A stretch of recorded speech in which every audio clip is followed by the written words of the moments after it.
Good morning. Ohayo gozaimasu. With palms pressed together, please join me in gassho. The gift of truth exceeds all gifts. The sweetness of truth exceeds all sweetness. Namo Amida Butsu. Namo Amida Butsu. Namo Amida Butsu. Namanda. Well, to our temple members and guests who braved last night's atmospheric river and are greeted to such a beautiful blue sky day, welcome to our Sacramento Betsuin. Can you believe that we are already in the 4th week of January and the 6th month guided by Rinban Fujimoto? And I'd like to give a shout out to our 84 scouting families and adult leaders, dear friends and supporters of our Boy Scout Troop 50 and Venturing Crew 50 who came together last night as a team and delivered one of the very best crab feed dinners ever.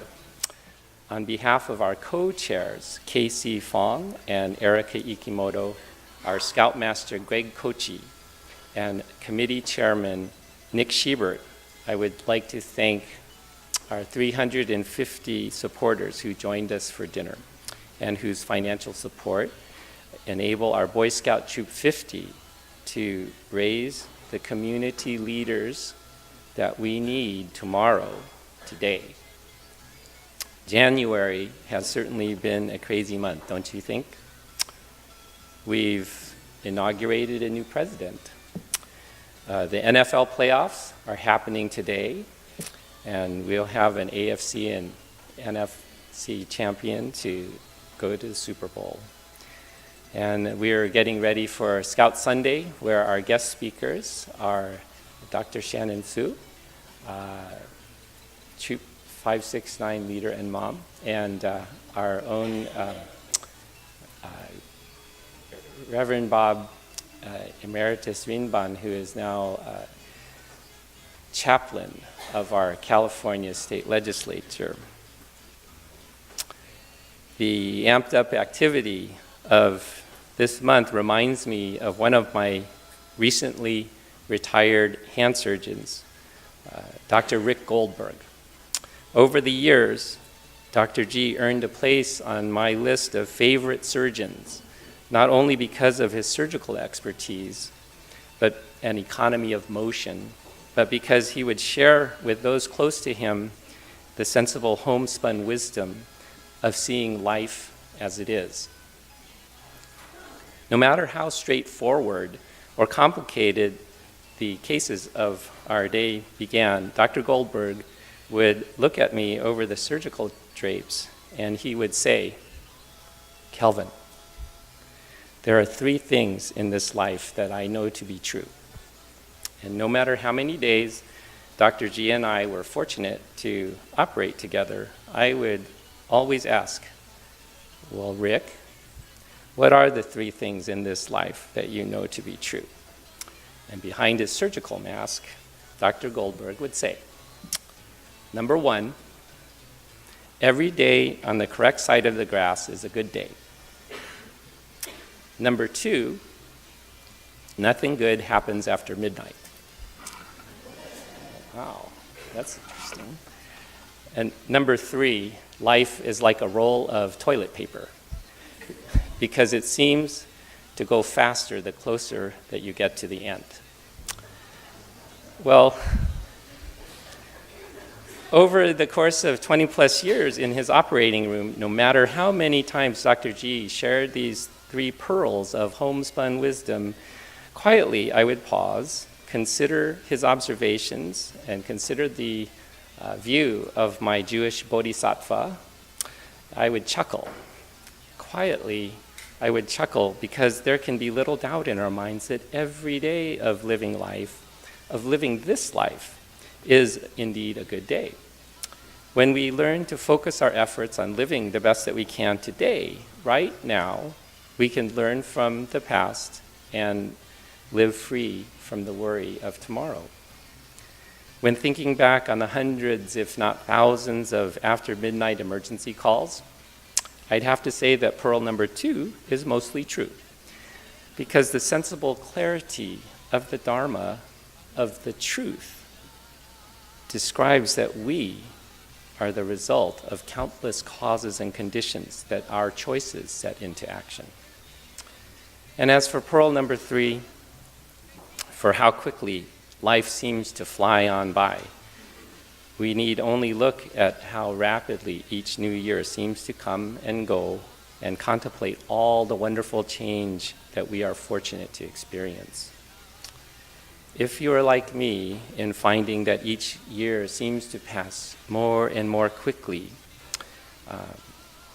it is perhaps the speedy passage of time that reflects the priceless experiences and the richness of our lives well lived.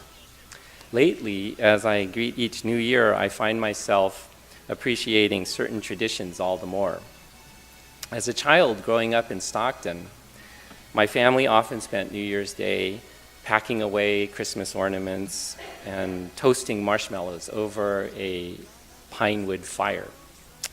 Over the years, toasting the perfect marshmallow became a methodical, purposeful, and big league competition between me, my older brother Nelson, and my older sister Kathleen. Being the youngest of 3 kids often meant that I got last pick at the space on the fireside, usually on the end where the primo toasting red embers were scarce. Our Pack 50 Cub Scouts, our Girl Scouts, our Troop 50 boys, and Venture Crew know what I'm talking about. Carefully picking that prime spot on the campfire where the wood is glowing red and there's just a hint of gray. Barely a flickering flame is perfect for making the perfect marshmallow.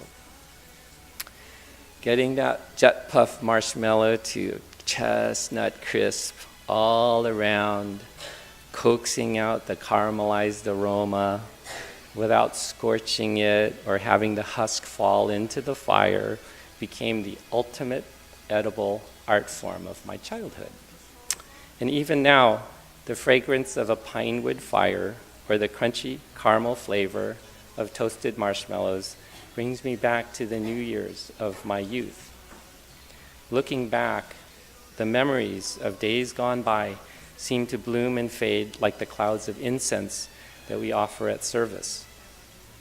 Interestingly, the practice of burning incense traces back to around 5th century India. This tradition continued to the time when followers of the Shakyamuni Buddha would gather as a Sangha, and so this practice continues on today as we learn the lessons of Amida Buddha. And thinking on that ancient India, one could imagine the odors of hundreds of Sangha members gathered in close quarters in the humid tropical heat before the days of deodorant, soaps, and perfumes. Burning incense back in the day is thought to have begun as a simple gesture to cleanse and purify the air of gathering places and homes.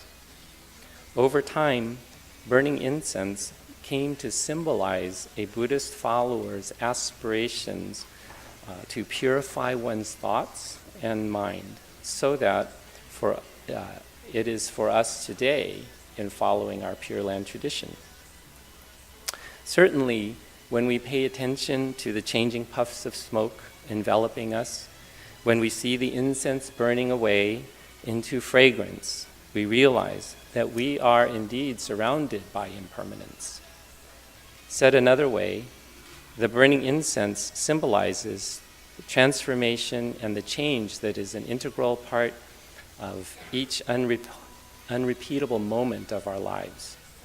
At the same time, we are wrapped in the inescapable interconnectedness of all things, wrapped within and one with the causes and conditions of life ever-changing.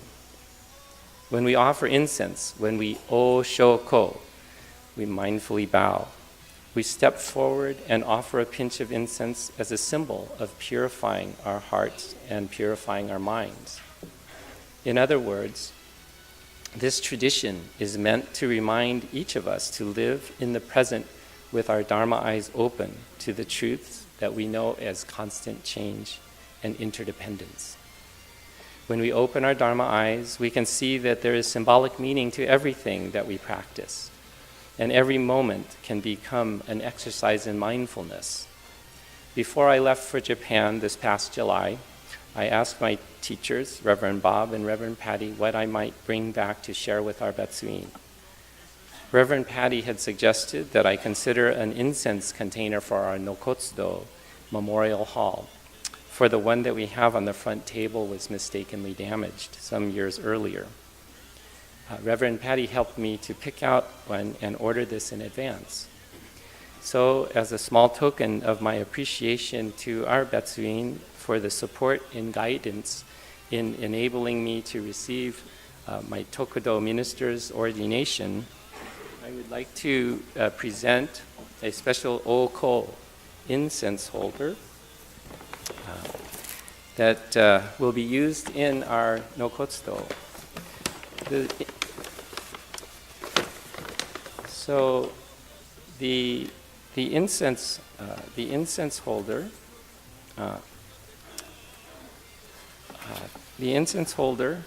is nothing special. The incense contained within is a special blend of wood and amber prepared by our Honganji Kungyo-kudo. It's our home temple incense shop. Amazingly, this shop was established in the year 1594. 1594. And it thrives today. The special blend of incense was part of our first Tokudo welcome service in Kyoto, Japan, and offered again at our final service moments before we returned home.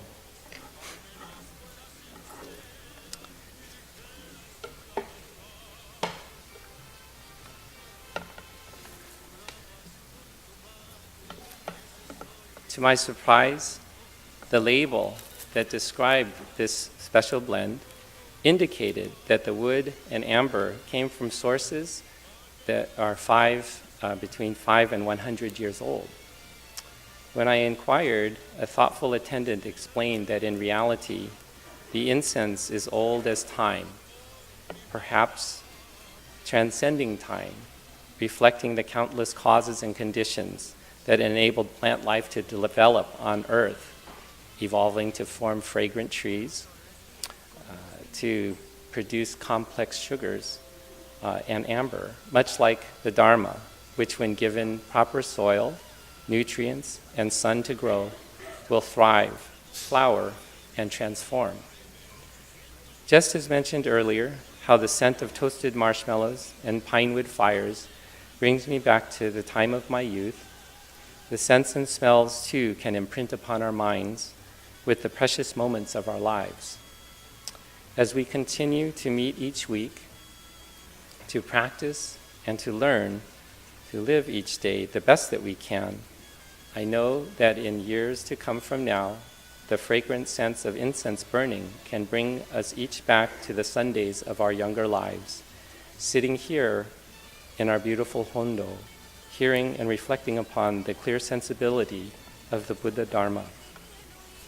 This morning, following service, please offer a pinch of incense to symbolically clear your heart and mind and recite Namo Amida Butsu, allowing the scent to wash over us and remind ourselves to put forward our best efforts to live with appreciation for each precious moment of each never-to-come-again day, for living life in such a way is living a life of Nembutsu. With palms pressed together, please join me in Gassho. The gift of truth exceeds all gifts. The sweetness of truth exceeds all sweetness. Namo Amida Butsu. Namo Amida Butsu. Namo Amida Butsu.